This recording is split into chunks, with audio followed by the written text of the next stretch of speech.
We are going to be analyzing a passage from Part 1 of East of Eden. In this passage, Charles confronts his brother Adam after Adam's birthday gift of a puppy to their father has been greater appreciated than Charles's gift of a knife. Out of jealousy, Charles attacks and nearly kills his brother.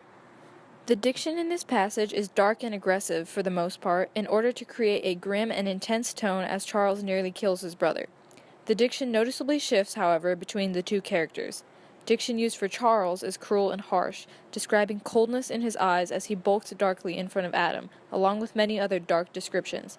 This intense diction depicts Charles as evil and threatening, which then contrasts drastically with the innocent description of Adam that is depicted through helpless and despairing diction. Adam is described as hopeless and puzzled, and filled with creeping fear. This hopeless diction used to describe Adam creates a sympathy for him, as opposed to the dislike felt towards Charles due to aggressive diction that depicts him as threatening and cruel. When describing Charles, Steinbeck includes description of the dark night as well as the hatchet in his right hand. He describes that a sulfur match was struck and burnt a tiny blue as he moved slowly on and struck another match, and on and struck another. These details built a setting and mood of eeriness and impending doom, as well as Charles's determination to kill Adam, which further fulfills Steinbeck's purpose of displaying Charles' inherently evil nature. When describing Adam, Steinbeck includes details of him laying in the cool water and wondering how his brother felt, as well as the idea that his conscience bridged him to his brother and did his pain for him, the way at other times he had done his homework.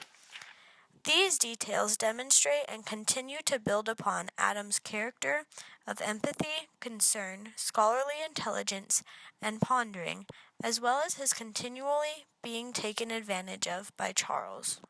Steinbeck writes in a grim, cruel, and suspenseful tone in order to convey the innocent helplessness of Adam and the cruel, inhuman nature of Charles. Steinbeck's tone shifts as he describes each character. When writing about Charles, harsh diction portrays a violent and cold tone, whereas the innocent, contemplative diction used when describing Adam portrays a tone of innocence and helplessness. Toward the end of the passage, however, this tone of helplessness shifts to one of grit and determination as Adam is determined to get away from the violence of his brother. In addition to the other rhetorical devices Steinbeck uses throughout the passage, he also uses similes to describe Adam's encounter with his brother Charles.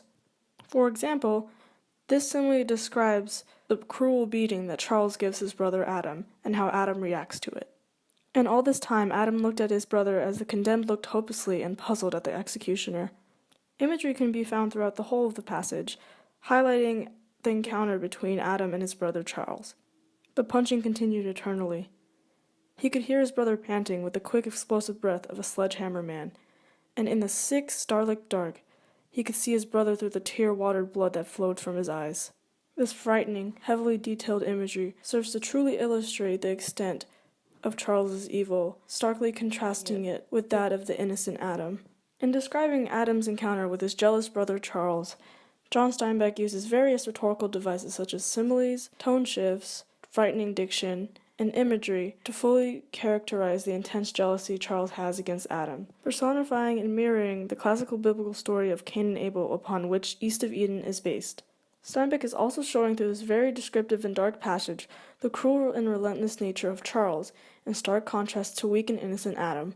Aforementioned, this mirrors the Cain and Abel story, and also builds off Steinbeck's earlier discussion of nature versus nurture, in which human monsters and their lack of compassion are born to human parents. This passage also represents the power and importance of Timshel, or thou mayest, throughout the entire novel of East of Eden, in which humans are given the luxury of choice to choose between sinning and not sinning, a reflection of human nature.